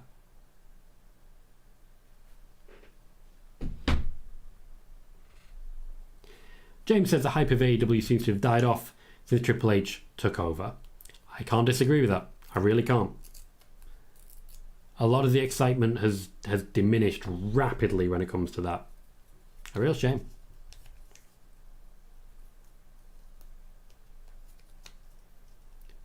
Shayna immediately looking for support from Ronda Rousey. I don't like that Shayna's got to be the coward just so that Rousey can look good. Eric says Thomas Phipps is suspended, putting his hands on Stokely. Well, that explains it. That explains it. Moxie says Tom is Dom, the second biggest heel in WWE. Well, Roman's obviously number one. Like, that's pretty clear. I think Gunter's probably the second biggest. That said, you know those lists Peter Insider gets? You know, which put LA Knight way up there. You never can tell. Hector says, Tom, let's be fair. Mammy is a lot better than some of the things under Vince, like Bobby's sisters, Mae Young giving birth to a hand, and let's not forget Vince wearing a do-rag and saying a bad word. A bad word for him to say. Not necessarily a bad word, but a bad word from his mouth. Yeah. The thing is, if Vince was still involved, you know he'd have found a way to have a segment between him and Rhea Ripley. Sean says, would you say this is a good spot for Tegan to be involved with Ronda? Yes, though it's going to be real brief. Like, real brief. Sean says a lot of the excitement for AEW also went away when CM Punk did his stuff. He killed a lot of it off. A lot of people were willing to balance out, to give it the benefit of the doubt, and to watch both for a while after Triple H came back. A lot of AEW fans did give WWE another shot, but they were willing to watch both until CM Punk basically made them look amateurish.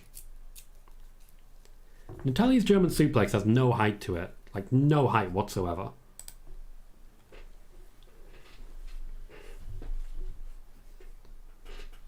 Wow, Connor. Did I? Horsey says, have I missed any Bray stuff? Nope, no sign of Bray Wyatt as of yet.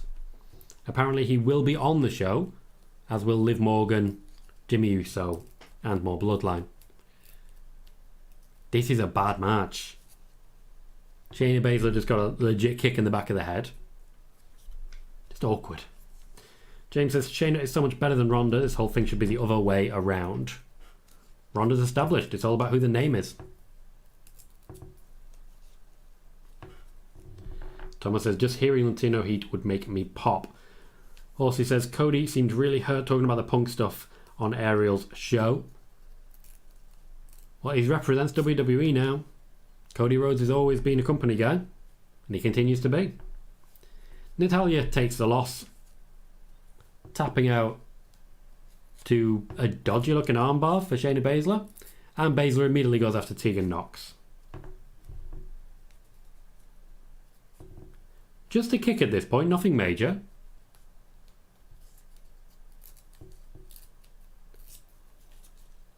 Eric says, it just me or does Priest have a massive Vince McMahon guy to him? He's massive and can talk. I mean, I think Vince would be a fan. I think Vince was a fan, to be fair. Tegan Nox has cleared the ring of Ronda and Shayna. And in fact,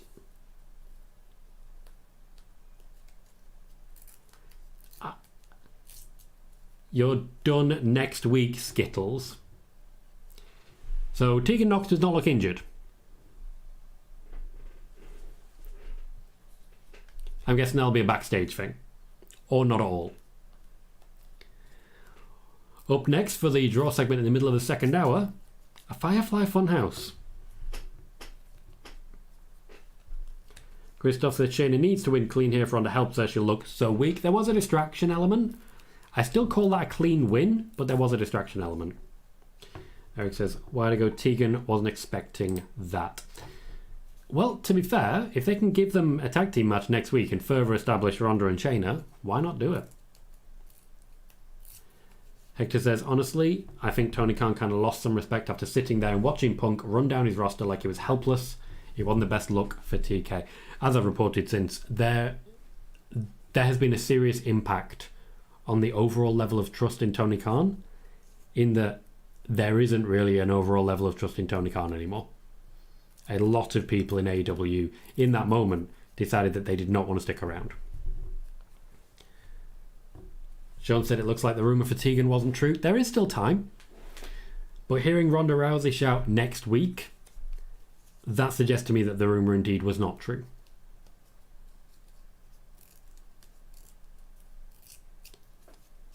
Another run through the Batman and the Joker segment featuring Seth and Becky. Can I just say those two are a really good couple.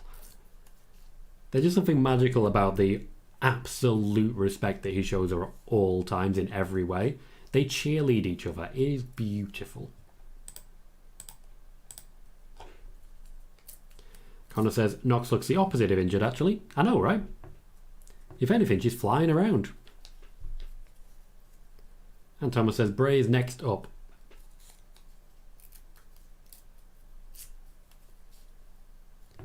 I'm not sure what they're going to do in a Firefly Funhouse, to be honest.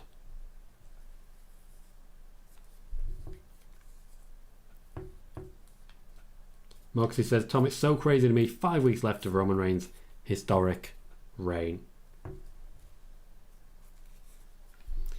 I really don't see Roman keeping hold of the championship. Since June, I've been saying Cody Rhodes is going to take that belt from him.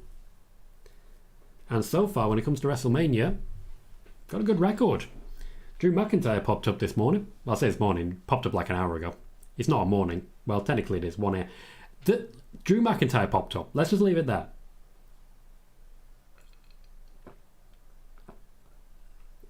He's looking for some Gunter. He's in love with a gun. He needs some Gunter in his life. Kevin says, how was SmackDown tonight? Well, it's ongoing. We're only 2/3 of the way through. And so far, it's not worth watching. I'll tell you how SmackDown is. We talked about chocolate. We're talking about AEW a lot. We talked about calling people mommy or daddy in like a sexual way. Basically, we're just talking about anything apart from SmackDown. What I will say is the Charlotte Flair Rhea Ripley segment. Pretty good. Worth a watch. Outside of that, don't bother. But that was worth a watch. How you doing, Kevin? Sean says, Buddy Matthews just tweeted, Mummy has a real pappy also.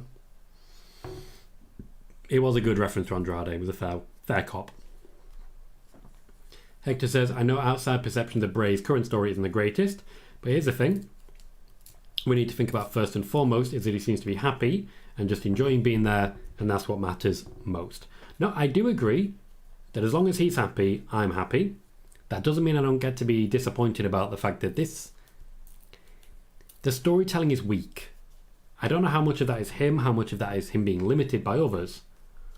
But it's just, it's not particularly interesting. Moxie says SmackDown is starting to pick up the pace. Well, we've got Bray Wyatt in a moment. We have Liv Morgan to come. We have Jimmy Uso. And something Bloodline related. Thus far, no sign of Sami Zayn, but I can't imagine we will go all of this time and not see a Jay or a Sami. If we'd seen Jay or Sami at any point up to this point, I'd be a lot more interested and a lot more invested, I'll tell you that. So, Firefly Funhouse, which I've got to be honest, I haven't missed.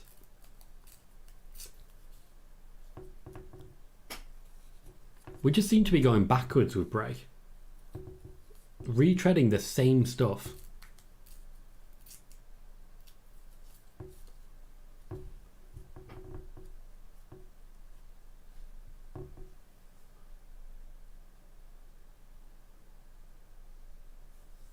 Like, genuinely, we are just treading water.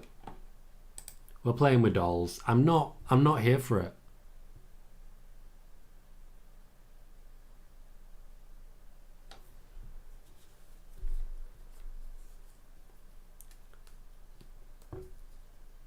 Bray's backstage essentially looks like he's calling it a prank and a red herring for Bobby and Brock.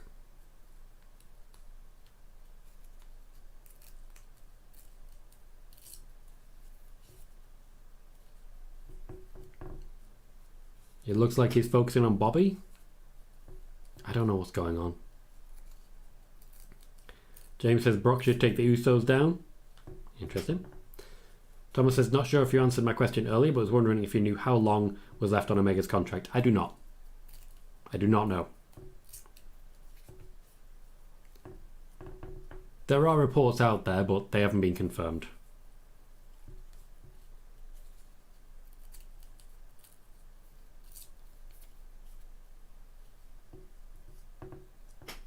Christoph says, SmackDown lately has been really poor compared to Raw, apart from last week. It was very good last week.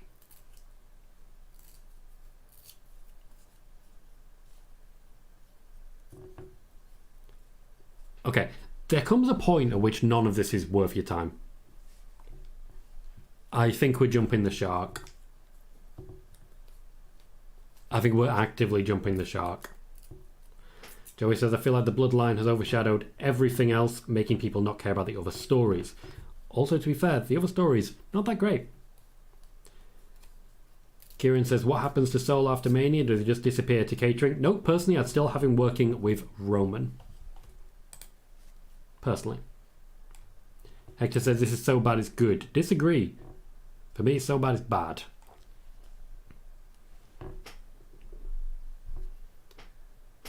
Okay, yes, there's a fire. You've had like 15 fires.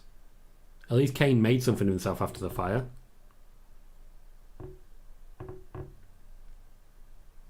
I just feel like Bray Wyatt has officially jumped the shark now.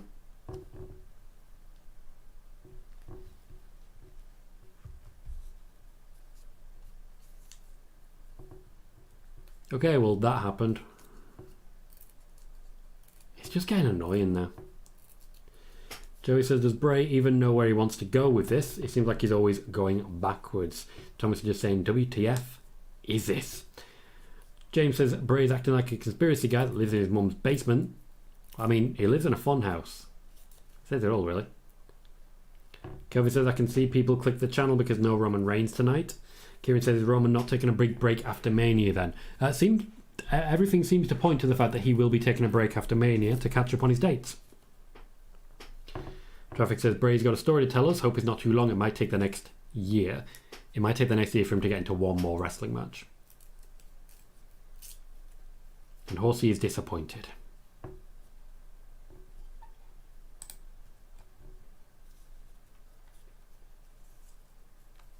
Roman Reigns will be in attendance on next week's SmackDown. Sean says, Roman isn't being scheduled for Money in the Bank, so I can see a break coming. Same, I'd imagine we may see him for Backlash, but that will be the end of it. And then he'll be off and away. Next up will be our final wrestling match of the evening. Karrion Kross versus Rey Mysterio. Technically a main event, but not really. Because the main event will be Jimmy Uso by the looks of it.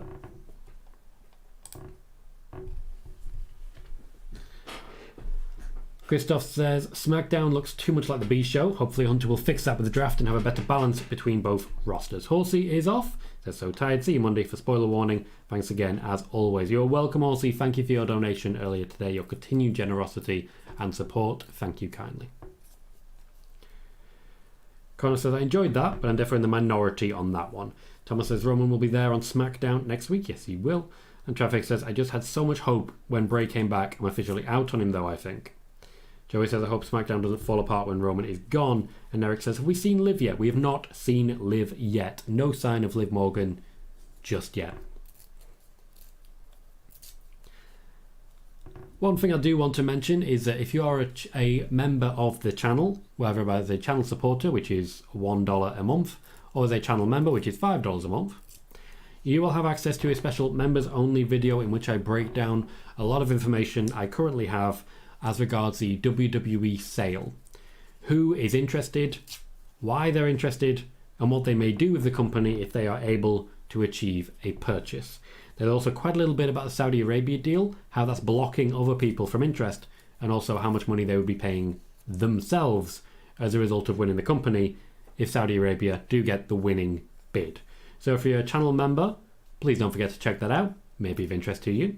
If you're not a channel member, you can become a channel member for the $1 option, the $5 option, or of course, you can wait a little bit because I've mainly put that on the members only section because I'm still getting pieces of information for it. So it's still a work in progress that will be updated over time. As it's on the members only section, I can basically update the recording whenever I so please. Just swap one video out for a slightly more in-depth one, but supply the same increase of information. So as I get more sources and more information, I can update that file. So at any point, if you want to pop back in, check the WWE sale video, you will get a more important and more informative overview. It's one of those where, because a lot of it comes from single source, there's a bit of speculation in there, it does put me in a position whereby, imagine if someone reported that as me reporting that this company is going to buy here and so on and so forth. Unfortunately, it's just a little bit of protection because you know how people are. Several of you will be fully aware of how certain people are and how they literally hover around basically all of my content trying to guarantee that they can post something to try and embarrass me. Now, I don't get that embarrassed. I couldn't care less what they think. But they are going to pay me for the privilege. What can I say? Simon says, what happened to the live segment? Still hasn't happened. Kelvin says, if Saudi Arabia buy WWE, Tom probably stop watching WWE. Yeah, Yep. I don't know what I'd do then, I've got to be honest. I've been putting together my action plan, as it were, for the gaming side.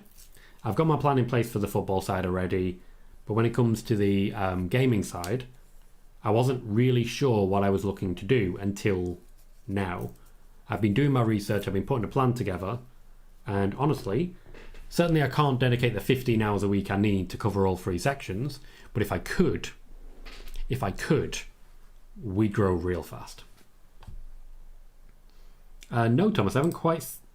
Actually, no, I think I have. I think I have and I forgot. Let's just go with no.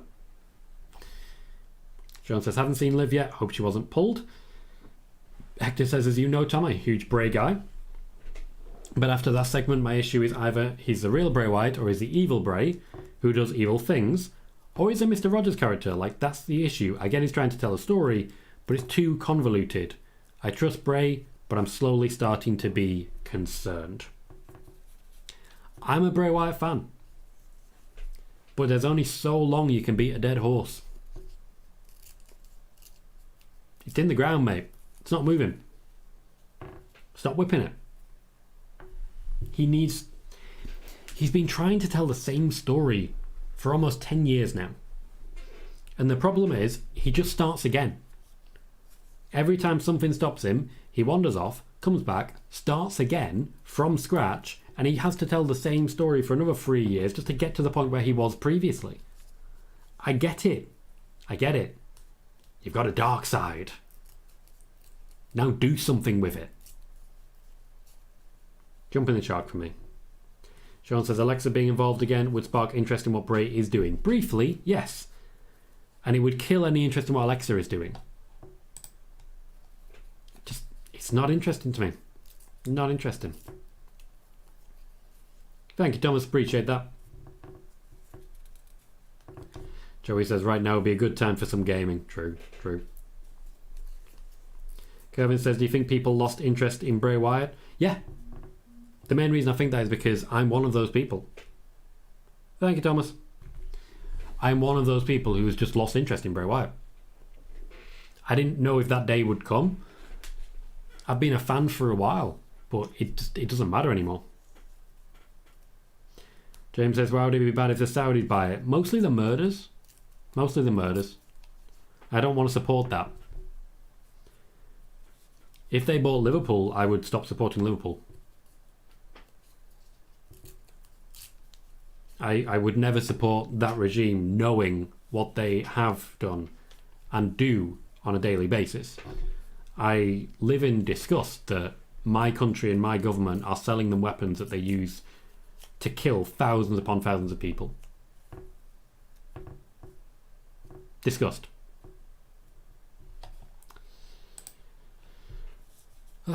Scarlett is on her way down to the ring. I do like how they always move the steps for Karrion, Kross and Scarlett so they can walk straight up the front. Scarlett with crucifixes on her chest.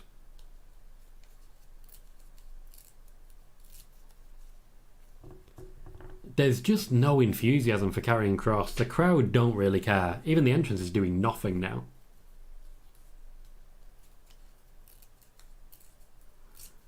It was a good entrance in NXT, but nobody cares. They're presenting him as a big deal until the bell goes, which is of course a problem that we're familiar with when it comes to Bray Wyatt.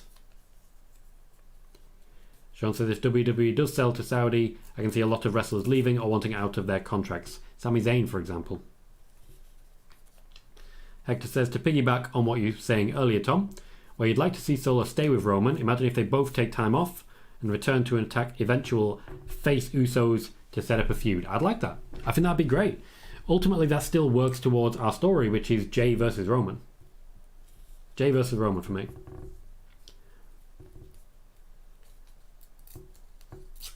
Simon is saying they've cut the Liv Morgan segment. You understand that the show's not over, right? The show's not over. We can't be certain that that's happened. Let's see what we've got there, Thomas. when it loads. That's not bad, quite classic. You don't always need to be fancy. Joey says, speaking of NXT, the show still feels like 2.0. I thought there would have been more changes. I'm not sure what changes you could really call for. They're trying to embrace both. They're not going straight black and gold again. They never were going to. But they were going to incorporate some elements of that. Christoph says, I don't think we should throw away our passions, basically punishing ourselves because of who owns it, even if we don't like them. Just my opinion here. I respect yours. And I respect yours as well, Christoph. I respect yours. My passion is wrestling. And I would enjoy watching wrestling at a local level. I would enjoy watching maybe some AEW and switch to that. But I will not support Saudi Arabia. I won't. I won't pay for a WWE network that funds their efforts in any way, shape or form. I'll probably get rid of my BT Sport because that's the only reason I have it. Just no. I absolutely will not do it. Simon, you're reading off a leaked rundown that may not have been 100% accurate because, let's be fair, it also said Tegan Knox is going to be injured. So, relax. We wait until the end of the show and then get annoyed at people being cut. You have to wait till the end of the show.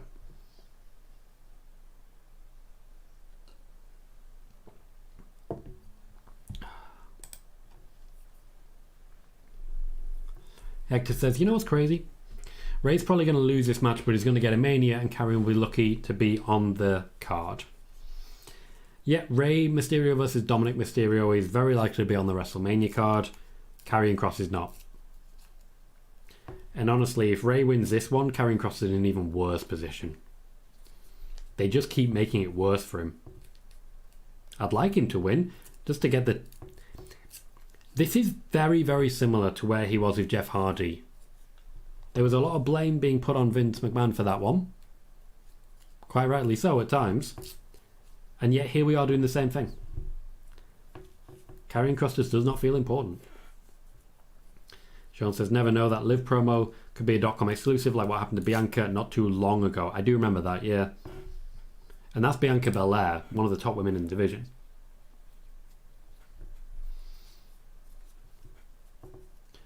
Joey says, did you see Sap trying to clickbait people with his tweet about talent thinking Vince is back?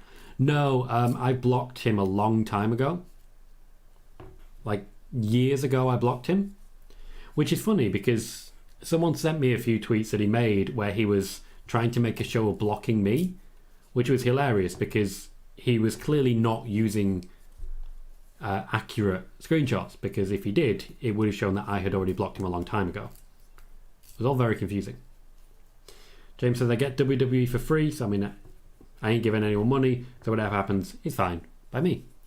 Kieran says he may not be important, but at least he isn't wearing a gimp suit, which is something I say quite often. I believe it's become a bit of a catchphrase of the channel. At least there's no gimp suit. Like, we've all heard me say that a few occasions. The Brock Lesnar, Roman Reigns feud culminating at WrestleMania. At least Paul Heyman's not in a gimp suit. That was obviously a big one. When Shane McMahon returned, at least he's not in a gimp suit. You all remember this. You all remember this. Last week, Omos, at least he isn't in a gimp suit. There you go. There you go. Good times. We have 20 minutes left of SmackDown, and so far, bad. Christoph says, you just made me realise my €12 per month could go to those people. What a disgusting thought. Rather not think about it. I think about it. I try and think about it. I try and think about all those people left behind by them. I think, unfortunately, because we're exposed to so much bad news nowadays, we become numb to it. It's important that it hurts. Because if it doesn't hurt, you can't fight it. It's important we remember that kids shouldn't have to huddle under their tables with bulletproof curtains. It's important to remember that countries shouldn't have to be so poor that they're literally having to vote for their own genocide just in the off chance that they'll have enough food themselves afterwards. We live in a very difficult world, and we're all doing the best we can, but it needs to hurt sometimes. Connor says, in the US chamber it was great and no one was in a gimp suit. Yeah, like, it was a great match and no one was in a gimp suit. Johnny Gargano took it off after he got into the pod. So, you know, good stuff happened. Hector says, for me, I think Karrion does something to get extreme heat, like people in the arena gasp because of it. You think that's what he needs? Yeah, there is no heat on Karrion Kross. There's no interest in Karrion Kross right now. Beating up Rey Mysterio is not doing the job, because no one believes for a second that you're going to win.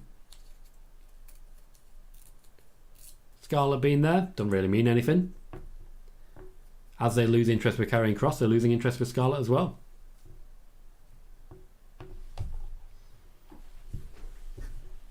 And of course, probably the most endearing thing is that Rey Mysterio is literally wearing a mask that says mask, so he'll remember to put it on. It's endearing, mate. It's endearing.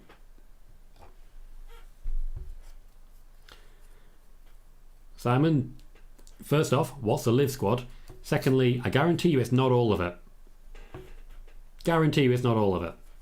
Let's not have the same thing happen again like happened last time, where you were unilaterally speaking for everyone who's ever spoken about Sasha Banks.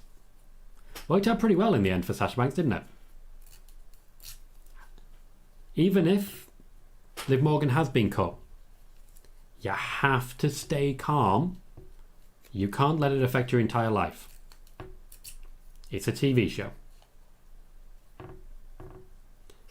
Hassan says, can I get the last vote, please? Absolutely not. I am refusing to let anyone vote on anything just on the basis of you asking me that question, Hassan. How dare you? How dareth you? Megan says, is anyone else getting really tired watching this, or is it just me? To be blunt, Megan, this is dull. This is boring.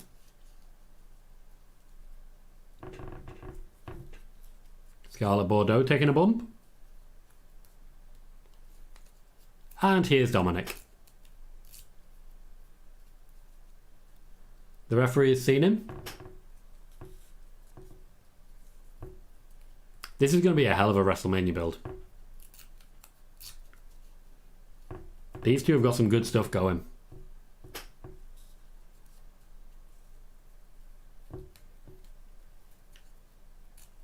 And that will be Karrion Kross picking up the win in a terrible manner. Really looking like he's done absolutely nothing to earn it. Not a good moment for anyone involved, apart from Dominic. Connor says, I've already stolen the last vote and I voted maybe. And so you should. There should always be a maybe vote. Imagine if the Brexit vote, one way or the other, had a yes, no and a maybe. I think maybe would probably win. I don't know what we'd do after that. We need to work that out. But I think maybe we'd probably win. Christoph says, unfortunately, I guess Liv will stay in the back tonight. Certainly, I don't think they've got time for a full promo, but if she's backstage with Kayla Braxton, they could show that now, and then away we go. Traffic says, yes, Kross wins. All it took was a distraction from his wife and Dom pulling his opponent out of the ring. Man, so easy to take Kross serious. He wins matches. Somehow. He's a killer. He's unstoppable. He is there. Dominic now in the ring with Rey, trying to get a reaction.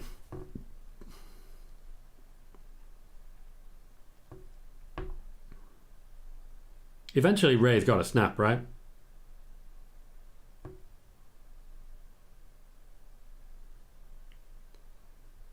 Where's Rhea gone?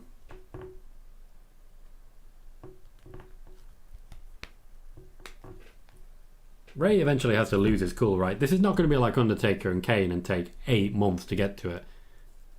Slap him in face. Do something. Megan says it really is. All the energy that we had after Elimination Chamber has just gone. Gonna sneeze. There.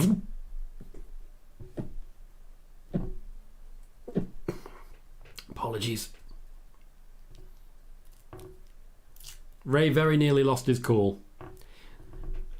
This is a man who's openly said that he beats his kids at WWE 2K. I do love when wrestlers do that thing where they're like... Because we all know what actually is going on there. Dominic taking the piss, as always. And Rey's refusing. This has got a retirement match written all over it. I know they're going to wrestle. I just don't know whether it'll be retirement. Rey Mysterio is walking away from the troubles in his life. He's walking away. We're seeing Jimmy Uso in the back. Logically, at this point, he's going to start to walk. He's actively starting to walk out. We'll get a commercial break. It certainly is looking like Liv Morgan has been cut, or she was never planned to be featured in the first place. Let's stop for a moment and consider the possibility, just consider the possibility that she was never actually booked in the first place.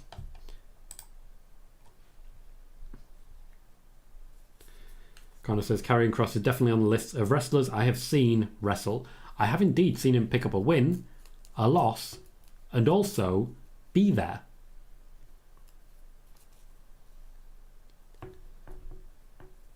Simon, you're reading way too much into that. Like, way too much into that. You've got to stop with the unilateral, this is what happened. You don't know. As I say, there's every possibility that Liv Morgan was never booked for this show. Kieran says, I hope Dom comes out in Eddie's lowrider at Mania. That would be sick. We are starting to get like the Seth Rollins from Dominic, which I found interesting considering that was the first feud. But that element of like the polka dots against Cody, the Shield gear against Roman. Dominic in a lowrider works for me. Hector says, someone tweeted at Sean Ross Sapp and said, what happened to the Liv segment? And he responded with, beats me. Yep, that's yep. You reported it was happening. You live and die by it.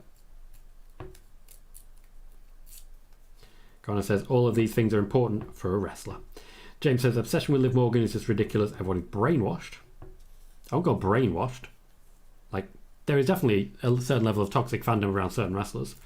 Simon says, Liv posted on her Insta story getting her makeup done tonight backstage. Maybe she's in a dark match. Maybe she recorded something for the website. Maybe she recorded something which will pop up in the next 2 minutes. Maybe she recorded something for next week and she's having next week off. Life's not over, mate. Life's not over. Krista says, you might be right, which also means that Fightful doesn't always get the right lineups. Not as easy to report then. Yeah, Fightful doesn't always get the right lineups. We know this. We know this for a fact. They know this for a fact. Cards subject to change. You've all heard it. You've all heard the phrase. Traffic says a lot of wrestlers get ready when they weren't scripted to be on the show. Never know who you need. And Kieran says female wrestlers do have a very unhealthy, obsessive fan base. A lot of them do, yeah. A lot of toxic fandom, particularly around the Sasha Banks, the Alexa Bliss, and now the Liv Morgan. Just one day I'd like everyone to just chill out for a bit. Just chill out. There is no evidence that she was actually booked. None.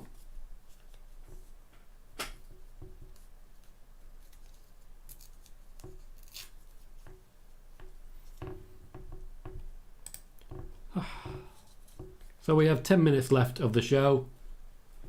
We are still firmly talking about Liv Morgan, who's not on the show. When the next element will be Jimmy Uso. No sign as of yet of Jey Uso. No sign as of yet of Sami Zayn.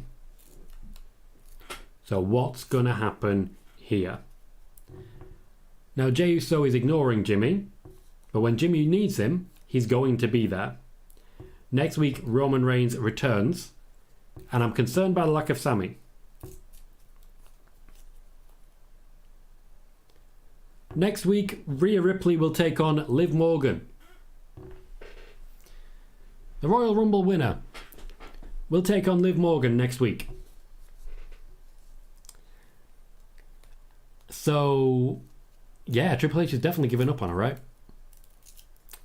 Hector says, I've said this previously and I stand by it, but at this point I'm convinced that WWE actively trolls Fightful with these rundowns because this isn't the first time their rundown has been wrong. There is simply no way that the WWE doesn't know who leaks this information. And knowing who leaks this information, they can always just basically alter it whenever the hell they want. Whenever the hell they want.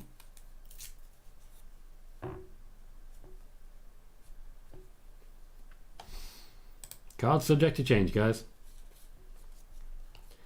Simon, once again, you have no idea if what you're saying is true. And you know that because you've just retracted it. You have no idea if what you're saying is true. And that is not what we do here. If we say things which can be untrue, we go bye-bye.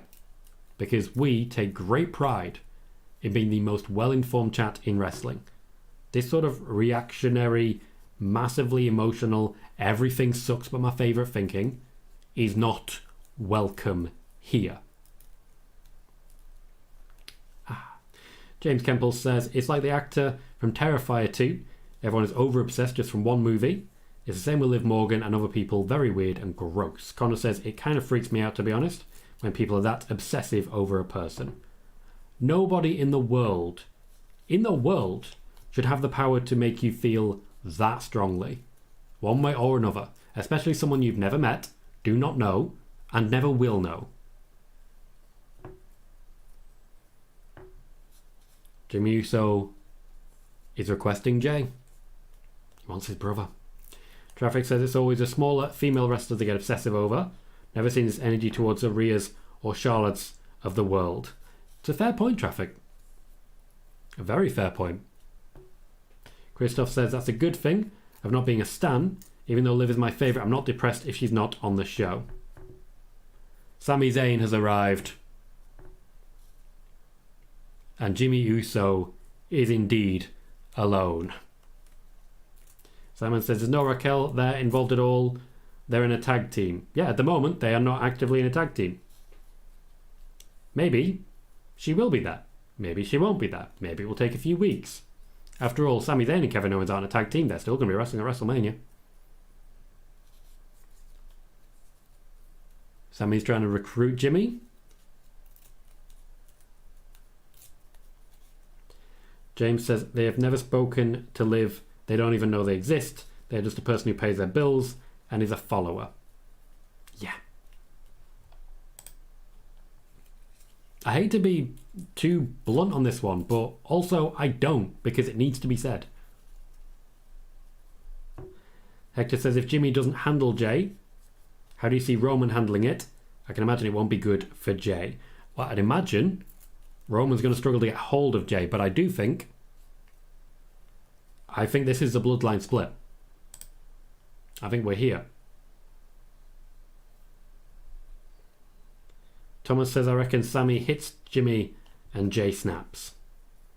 Karrion says, can't remember who reported it, but Roman and Solo versus KO and Sami is a match happening on a house show before Mania.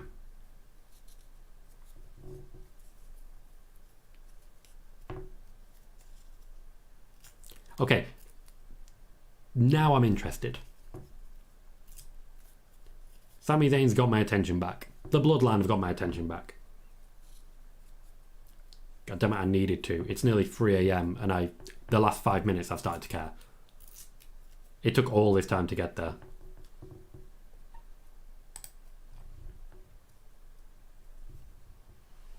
A Sami chant from the crowd once again. Jimmy seems unconvinced.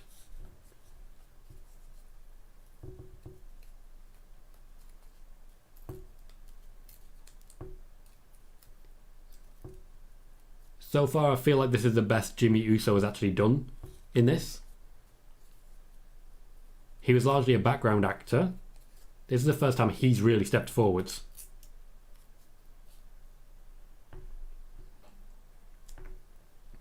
Sean says, reminds me of the Alexa fan base. They want her to win everything, or she's buried. Makes Alexa fans like me look bad. It also makes Alexa look bad.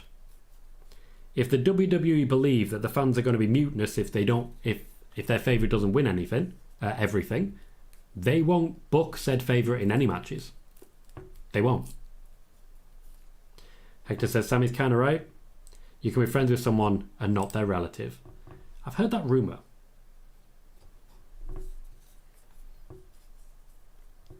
Simon, it is not jobbing out. Former women's champion. Involved in Elimination Chamber. Had to be passed out by 2 people. Featuring week on week. She is not being jobbed out. Jey Uso is here. He is watching and he is listening.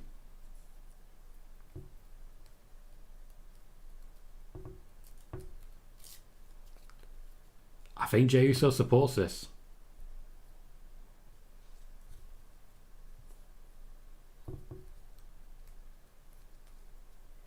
Sammy's getting to him.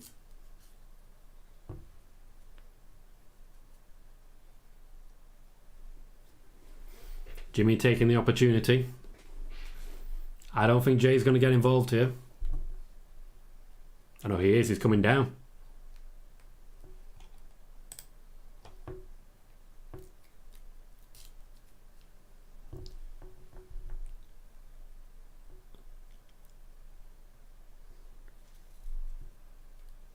He hesitated, giving Sami the opportunity. They missed the kick.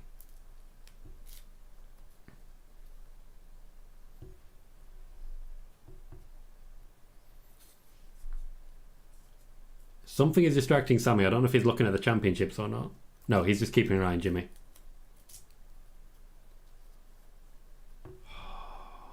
Okay, this is when SmackDown's good. We just needed some indication of Sami earlier. Solo Sikoa coming down. Sami Zayn wants to go... He wants to go past... He wants to escape. He won't go past Jay. He's keeping his distance.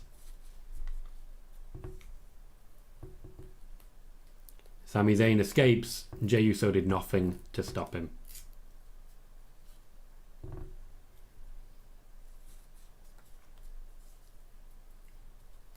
But it's not about Roman. It's about Sami. It's about the Usos.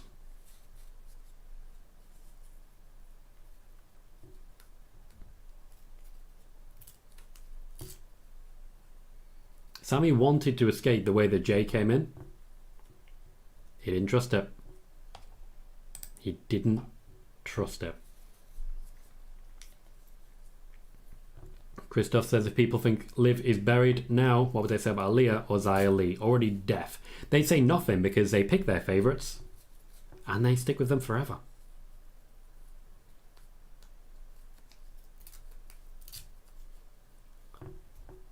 Simon suggests that they should bury Natalya. What about the people who think who have their favourite as Natalya?